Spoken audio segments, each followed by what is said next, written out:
The S-Max first went on sale 8 years ago and has proved to be a strong seller for Ford.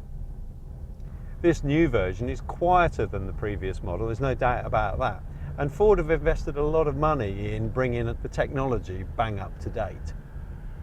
As with our previous test drives, we're not going to be looking at this from the perspective of a motoring journalist, but more from the angle of a real-world user. So don't expect lots of technical stuff. This is really all about the use and practicality of the car. Some of you may have seen our previous videos and you'll know that I'm the boss of a media production company.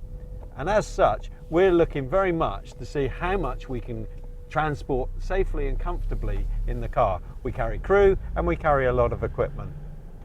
Previous Fords like the Cougar and the new Mondeo have been very good in their load capacities, and of course the S-Max is renowned for its people carrying and load carrying capabilities. When the S-Max first came on sale 8 years ago, it proved to be an immediate strong seller for Ford, and that's continued. It's developed a reputation for being more car-like than the average MPV, and it certainly sits a bit lower to the ground than, for example, the Galaxy or the Renault Space. That said, you've still got quite a high driving position and it's higher than most saloons. It's good to see that Ford have included glass here because, like now, when you're turning right at a junction, it's important to have an unobstructed view. An old Morris Minor, don't see many of them. This pillar here is quite narrow, which is good. Again, it doesn't interrupt the view. A safe right turn.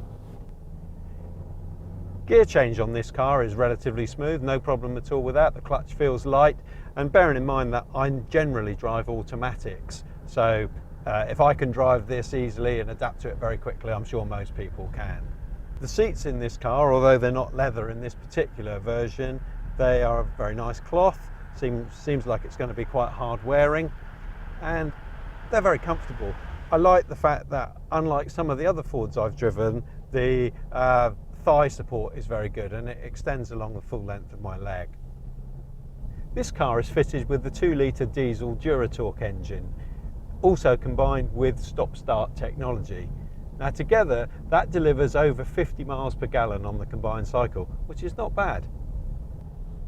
Climbing up a relatively long hill at the moment, and the Ford, which is 150 brake horsepower, doesn't seem to lack power. It's getting up here easily enough. I'm keeping up with traffic in front of me. Gear change on the S-Max is very smooth indeed. Clutch feels light, steering is light and positive. Overall, it's a very nice car to drive. Brakes are good too. Like other Fords, the S-Max comes with a 3-year 60,000 mile warranty from new. I'd like to see that increased to 5 years and say 100,000 miles, in line with some of Ford's competitors. I'm driving the AWD, or all-wheel drive version.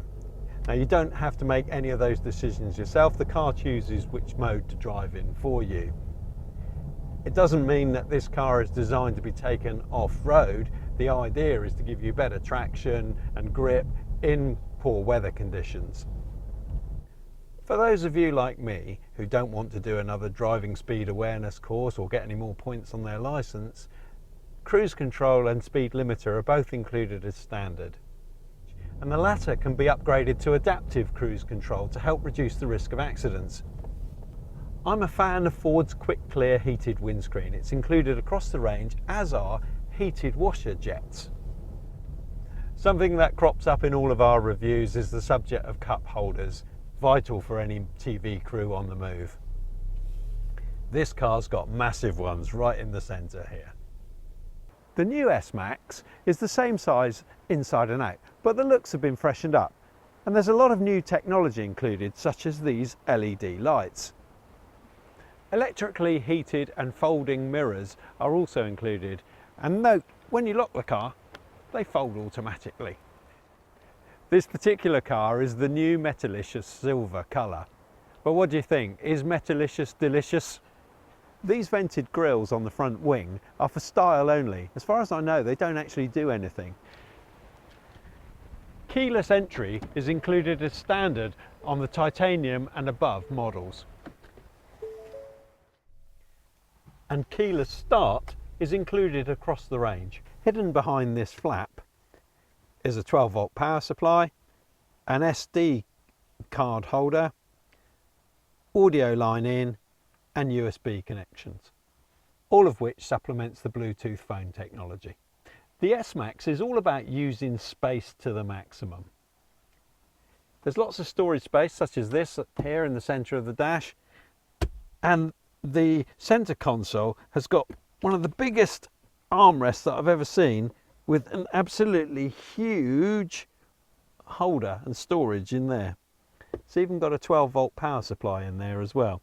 It's actually split in two with a top small tray there. The music system and touchscreen have had a significant upgrade. The new Ford Sync 2 is much less cluttered than before. Maybe Ford watched one of our previous reviews. DAB is included across the range, and titanium models include sat-nav on the smart 8-inch screen. I always look for the availability of a sunroof, and this one has got the optional massive panoramic sunroof.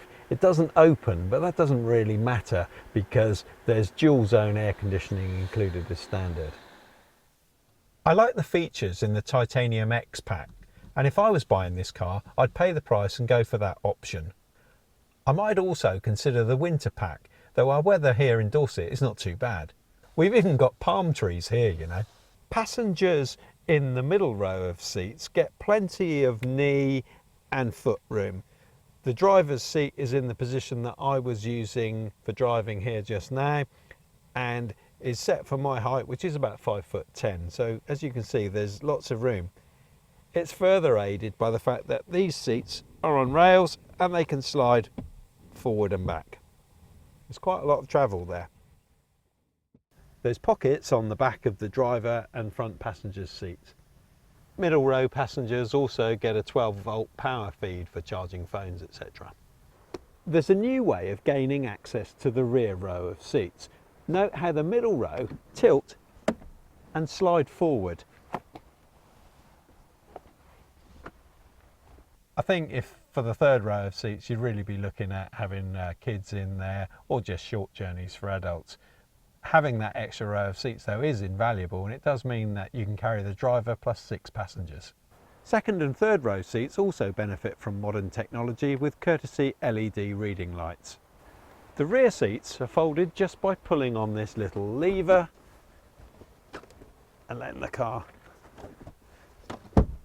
and letting them fold flat. The middle row of seats have a simple button operating system and they fold flat. All in all, there's 32 combinations of seating, and when the floor is completely flat, there's an absolutely huge amount of load space. Easily enough to keep any TV crew happy. Some Fords have the automatic hands-free tailgate opening. Sadly, it's not fitted as standard on this particular version, although it is available as an option. We have to stick with the old way.